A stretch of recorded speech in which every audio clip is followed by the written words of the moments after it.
Yes, ladies and gentlemen. Yes, ladies and gentlemen. Does politics, American politics, affect our local property market? Stay tuned. We're going to talk about it right now.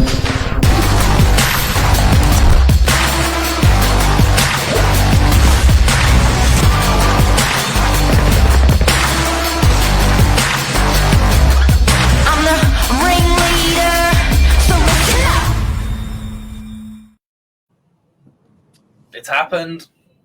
It's happened. Trump is in. Yeah, 47th president. I think for a long time people were very unsure whether this was actually ever going to happen. But the day's here. I don't know, the reality guys and girls. I'd love to know your opinions. It's a live show. Whack your comments up. But, does it really affect the other side of the world, Aussies? Is it, Yeah. is it really going to affect our economy, our property market with this man coming in under the grips of this man, Mr. Donald Trump? What do you think, Billy Bob? Well, that's right. We're talking to everyday mums and dads, Aussies, every weekend. I had the pleasure of meeting about 35 families on the weekend, and not one mentioned it. I don't know if that's just because it's here and it's happened. I don't know whether that's because it's the first weekend back, but not one person mentioned it. And I just think in politics, what we often forget is it's just the tip of the iceberg. That person that's is the face.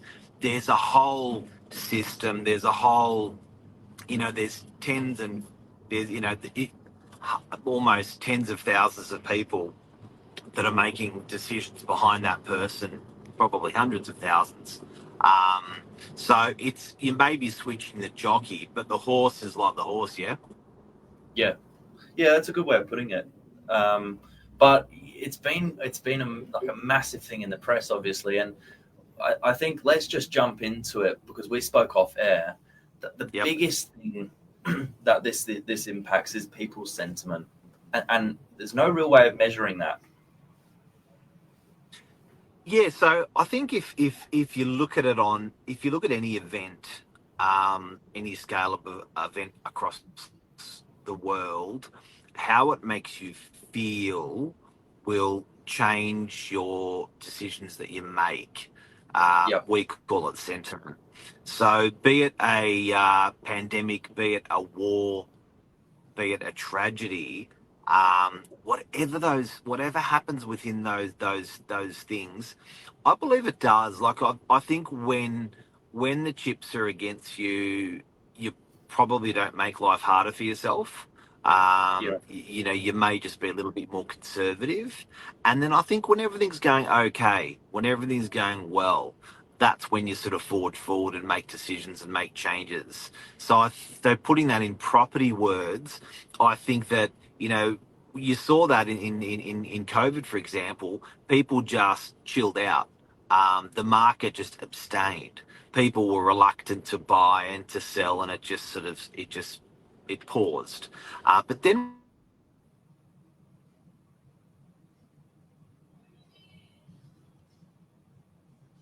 too.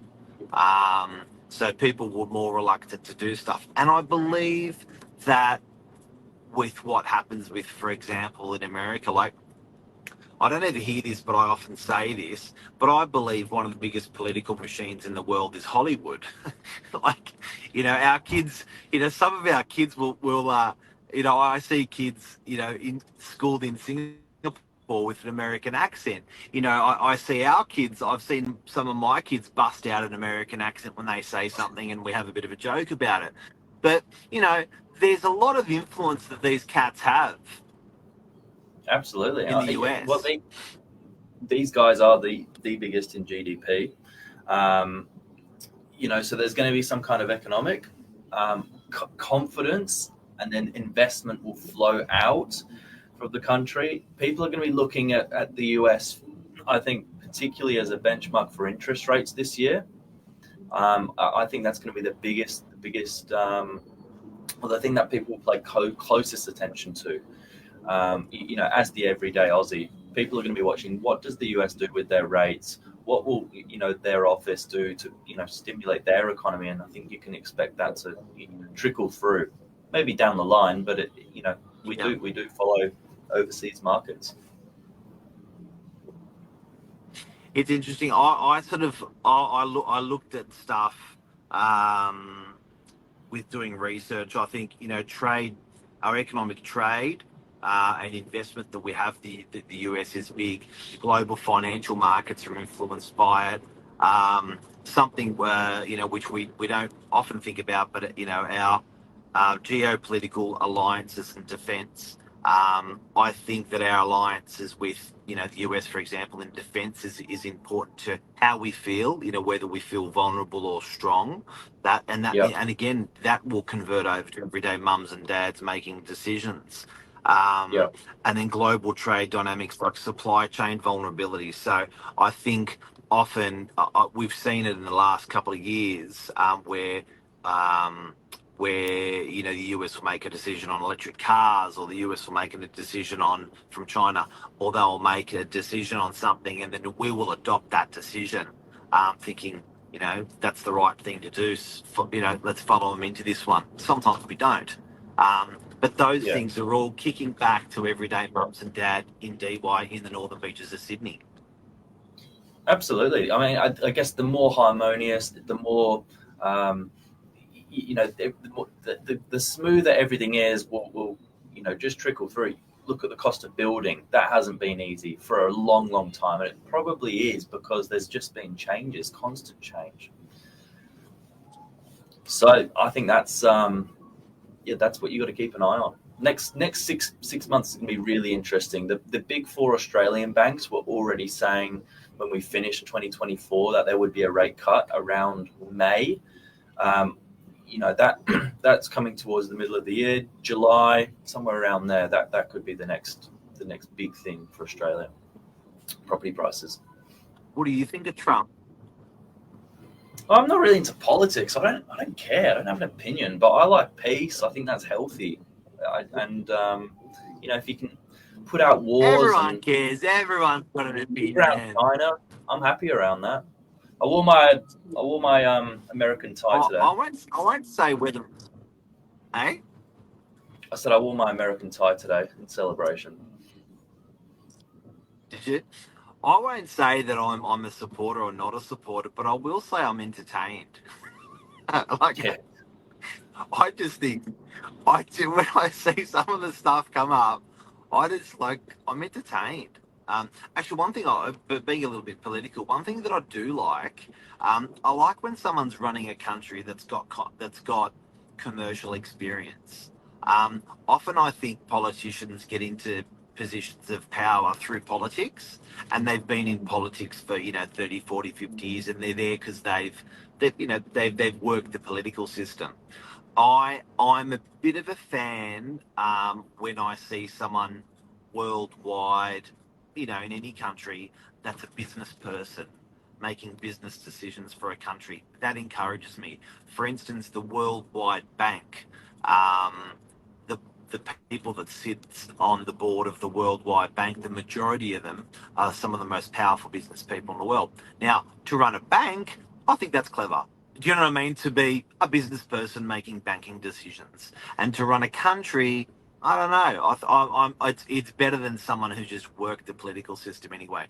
Not saying I'm in hard or out hard with Mr. Trump, but I do believe if he pulls it off and makes people over the years feel comfortable, I think the kick-on effect to our local economy will be making people comfortable. Whereas if he really botches it and stuffs it, makes it uncomfortable for people, then I think that will kick on as well. End of the day, I do think there's influence there, as much as an individual may think go screw them, not interested, whatever.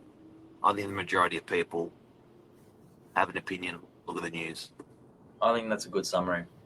That's a brilliant 10-minute segment. That's the segment there. What's Lisa got to say? Trump will sort stuff out. We need someone powerful to rule. You're going to get that, and there's no doubt about that. You're going to get that. You're going to get that. So there you go, guys and girls. I'd love to know your opinion. Leave them on the show later if you have one. And good luck to America, to Mr. Trump, for the next, I think, 3 or 4 years. It's a big day. It's a big day. It's a big day for change. I've seen some positive. Let's be positive. Nothing about property yet, but a little bit about TikTok, a little bit about genders as well. So just wait. Yeah, but I'm pretty positive. Translating all of this to little old us in little old DY on the northern beaches of Sydney. I do think it's a positive property market ahead for us. We haven't seen double-digit growth, which normally we see property values double every 10 years. We have the last 100 years on the northern beaches. Every 10 years, generally, you take a batting average, it's doubled, and we're actually behind. We're 60% with units. I was looking at it last night, so I do think there's a bit of potential there for capital growth, particularly with affordable stuff like apartments. Yeah, that's a hot price point at the moment. Have a great day. Go America. Have a great day, Ryan. Good luck, America. See ya.